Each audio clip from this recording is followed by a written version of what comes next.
आपको क्या लग रहा है इन 3 चीज़ों से जो मैंने बताई हैं आपको, मतलब सेनेट की कमेटी की प्रोसीडिंग, फिर कांग्रेस की एक अनप्रेसिडेंटेड करारदाद, आप वर्किंग ग्रुप की तरफ से बहुत बड़ी है कि उनकी फंडिंग आना, तो ये इमरान खान साहब के हाथ मजबूत करेगी, इनकी बारगेनिंग पोजीशन मजबूत करेगी, इस्टेब्लिशमेंट और पाकिस्तानी पॉलिटिकल एलीट पीछे जाएगी और कोई मसले का हल निकालने की कोशिश करेंगे, या दोनों साइड खान साहब मजीद पक्के होंगे जी मैंने बात नहीं करनी, मैं अपनी शराइत पर वापस आऊँगा, क्योंकि ये फंस गए हैं, पूरे इस्टेब्लिशमेंट भी फंस गई, हुकूमत भी फंस गई है, और हुकूमत भी कहेगी इस्टेब्लिशमेंट का खान साहब अगर हमें पूरी दुनिया में इस तरह हमारा ढंढोरा पिटवा रहे हैं तो फिर ठीक है, वो कहते हैं वाट कम में। तो आपको क्या लग रहा है कि ये दोनों साइड क्या सोचेंगी, या इसी ही वो कहते हैं इसी तनख्वाह पे काम चलता रहेगा दोनों का?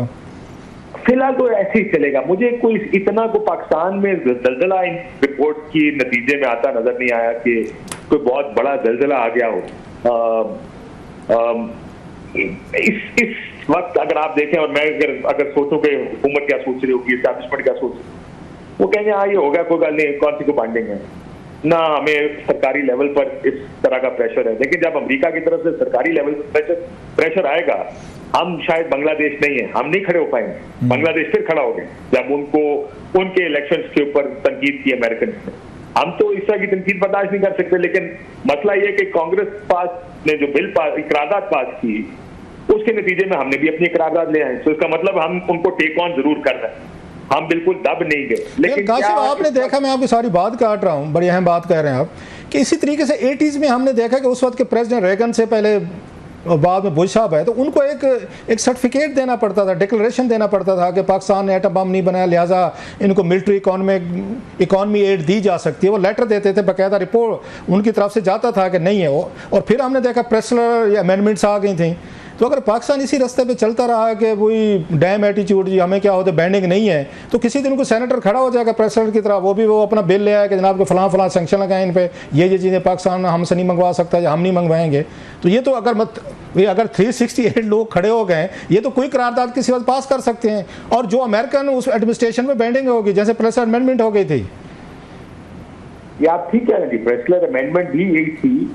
अगर आप तारीखी तौर पर उसको देखें कि अमेरिकन प्रेसिडेंट की जब तक सेटिस्फैक्शन है तब तक पाकिस्तान के ऊपर सैंक्शन नहीं लगेगा। बाद में फिर वो सैंक्शन लगे जब अमेरिकन प्रेसिडेंट ने नहीं क्लीन फिट हेल्थ दी पाकिस्तान को, तो उसके बाद वो इम्पोर्ट हो गई। तो ये अगर आप कहें कि आज है, आज तो नहीं, आज ना मुझे एस्टैब्लिशमेंट मुश्किल में लग रही है, ना परेशान लग रही है, ना हुकूमत परेशान है, मुश्किल में लग रही है। लेकिन आपकी बात ठीक है कि क्या उस तरफ जा सकता है, मामला उस तरफ जा जरूर सकता है। ये कोई नहीं कह सकता कि इससे आगे बात नहीं जाएगी, यहाँ पे आके दब जाएगी। अब ये आगे आपके कंट्रोल में नहीं है, देखिए हमारी हुकूमत के कंट्रोल में तो नहीं कि आगे अमेरिकन क्या करते हैं, कांग्रेस क्या करेगी या हुकूमत क्या करेगी। हुकूमत का अब तक का बयान यही है कि जो पाकिस्तान में हुआ ये इनका अंदरूनी मामला, हमारा उससे लेना देना नहीं। इलेक्शंस हो उस पर भी मैं आज ही सुन रहा था, शायद व्हाइट हाउस के तर्जुमान थे, उन्होंने कहा जी दिस इज पाकिस्तान से इंटरनल मैटर। पिछले 1 साल से कितनी वायलेशन हुई ह्यूमन राइट्स की, अमेरिकन ने उसको पाकिस्तान का अंदरूनी मामला कराया और कहा कि हम सारों को यही कहते हैं कि वो आइन और कानून के मुताबिक चले। लेकिन कल इसकी वजह ये तो नहीं है, अगर उस तरफ जा सकते हैं बिल्कुल जा सकते हैं। काशिफ इसकी वजह ये तो नहीं है कि जो वहाँ पे 6 जनवरी को 2020 था या 22 था मेरा ख्याल है, जब वहाँ पर 20 था, जब ये वहाँ पे वो हंगामे हुए थे ट्रंप को और उनके हामियों ने अटैक किया था और वो भी कहते थे मैं इलेक्शन रिजल्ट बाद में मानने से इनकारी हो गए थे। सो कहीं पे बाइडेन ये जो एडमिनिस्ट्रेशन है वो इमरान खान को पाकिस्तान का वो तो नहीं समझती, वो ट्रंप तो नहीं समझती कि जैसे ट्रंप उनके लिए ट्रबल मेकर है, वो समझते हों कि ये यहाँ पर हैं, वो भी इलेक्शन रिजल्ट नहीं मानते, ये भी नहीं मानते, वहाँ उनके हामी आते हैं हंगामा करते हैं, इनके हामी आके हंगामा करते हैं, वो कैपिटल हिल पे हमला करते हैं, ये 9 में करते हैं, ये मिले जिले लोग हैं, लिहाजा इग्नोर करें। लिहाजा एडमिनिस्ट्रेशन जो है वो इमरान खान साहब की बातों को सीरियस नहीं लेते because of Trump factor in American politics. नहीं सर, मेरा नहीं ख्याल कि इसका ट्रंप फैक्टर से कोई लेना देना। देखो दुनिया में हर मुल्क या अमेरिका कम अज कम जितनी उनकी एक्सेस है, जितने उनके थिंक टैंक्स यहाँ काम करते हैं, जितनी वो लोगों से मुलाकातें करते हैं, आई एम प्रीटी श्योर उनको पता है कि पाकिस्तान के इलेक्शन में 8 फरवरी को क्या हुआ। एक बड़े पैमाने पे धांधली हुई, एक माइनॉरिटी गवर्नमेंट को गवर्नमेंट बनाया गया। अमेरिका की तरह नहीं है कि जहाँ पे इलेक्शन लार्जली फेयर हो जाए लेकिन कोई एक मानने से इनकार करता। लेकिन ट्रंप नहीं मान रहा था सर, काशिफ आपके सॉरी फॉर इंटरप्शन, तो ट्रंप तो नहीं मान रहा था 2020 वाले इलेक्शन, वो तो कहते धांधली हुई, वो तो व्हाइट हाउस छोड़ने को तैयार नहीं था। अगर आपको उन दिनों की अगर आपको रिपोर्ट याद हुई तो ये बहुत बड़ा खतरा था कि वो तो ये व्हाइट हाउस से जा नहीं रहा था। तो अच्छे खासे प्रॉब्लम थे। सो मिलते जुलते हालात थे सर। वो ट्रंप तो अभी भी आप देखेंगे, अभी भी उसने कहा इलेक्शन के हवाले से, उसको लास्ट डिबेट हुई है प्रेसिडेंशियल बाइडेन के साथ, तो उससे पूछा गया, और CNN ने पूछा उनके रिपोर्टर ने, मॉडरेटर ने, कि आप इनके इलेक्शन रिजल्ट मानेंगे? तो उन्होंने कहा अगर फ्री एंड फेयर हुआ तो मैं सोचूंगा। सो अभी भी वो वहाँ पे नहीं दे रहा, तो वो तो पाकिस्तान से मिलते जुलते हालात हैं भाईजान। सर मिलते जुलते बिल्कुल भी नहीं है। वहाँ पर जरूर इलेक्शन में जो होता है पाकिस्तान के तर्ज पे नहीं।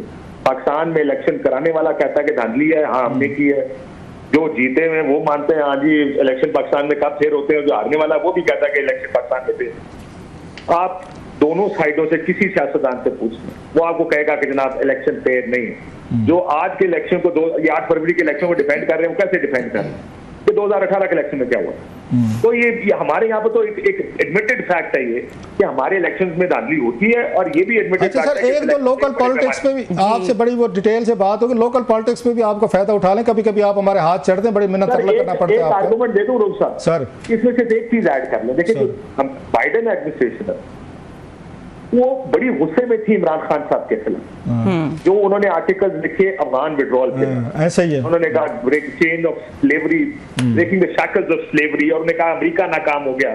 बड़ा एम्बैरेसमेंट फील की अमेरिकन ने कि जब पाकिस्तानी प्राइम मिनिस्टर से उनका ये ख्याल था कि उन्होंने एम्बैरेस किया है पाकिस्तान अमेरिका, जिसकी वजह से आपको याद होगा एक फोन कॉल का इंतजार था पाकिस्तान में कि फोन कॉल करें, वो फोन कॉल करने को भी तैयार नहीं। ऐसा ही है। तो उनका जो ग्रीवेंस है इमरान खान साहब की हुकूमत या इमरान खान साहब के खिलाफ, वो इस बुनियाद पर नहीं है कि ट्रंप उधर वही करता है तो शायद इमरान खान भी ये करता है। उनका ग्रीवेंस किसी और बुनियाद पर है। उनका ग्रीवेंस है अफगान वॉर, और दूसरा इस वक्त अमेरिकन इलेक्शन चल रहे हैं। American are not interested in Pakistan, वो पाकिस्तान में बिल्कुल भी दिलचस्पी नहीं रखते। अब जो होगा वो इलेक्शन के बाद होगा, जो भी बात आगे चलेगी। इस वक्त वो अपनी कैंपेन में, इस वक्त तो ये पता नहीं कि बाइडेन को विड्रॉ कराएंगे या क्या कराएंगे। तो इसलिए मेरा ख्याल है ये दो बड़ी मुख्तलिफ चीजें हैं। मतलब आप कह रहे हैं अगले 6-8 महीने हमें परेशानी की जरूरत नहीं है, जनवरी 2025 के बाद देखेंगे कि पाकिस्तान का क्या करना है या नहीं करना। अच्छा लोकल, लगता है जी sir, coming to the local issues, ये फवाद चौधरी साहब वर्सेस पार्टी में जो एक महाभारत दंगल चल गया है सर, आप इसको कैसे देखते हैं? पहले अगेन आपके शो से रऊफ हसन साहब के इंटरव्यू से सारा काम शुरू हुआ, तो पहले फटे चले रऊफ हसन साहब के और उनके, अब वो ये फवाद चौधरी साहब के उनसे शेर अफजल मरवा साहब से चल गए। पार्टी के अंदर डांग सोटा, न्यू ये PTI versus old PTI। Sir आप इसको कैसे देखते हैं? देखिए सर, मेरा ख्याल है फवाद चौधरी ने अभी तक जो अपनी पॉलिटिक्स को पिच किया वो गलत किया। अगर आप पार्टी के अंदर जाना चाहते हैं तो आप इंतजार कर लें। अभी इमरान खान साहब से मुलाकात मुतवक्को थी, नहीं हुई, चलो यार खामोशी से इंतजार कर लें। अगर कोई लीडरशिप ये कहती है, जो कि उनका भी एक व्यू बड़ा स्ट्रांग है पार्टी के अंदर, कि जो लोग छोड़ के चले गए वो उनके बराबर कैसे हो सकते हैं जो खड़े, और ये बात समझ भी आती है।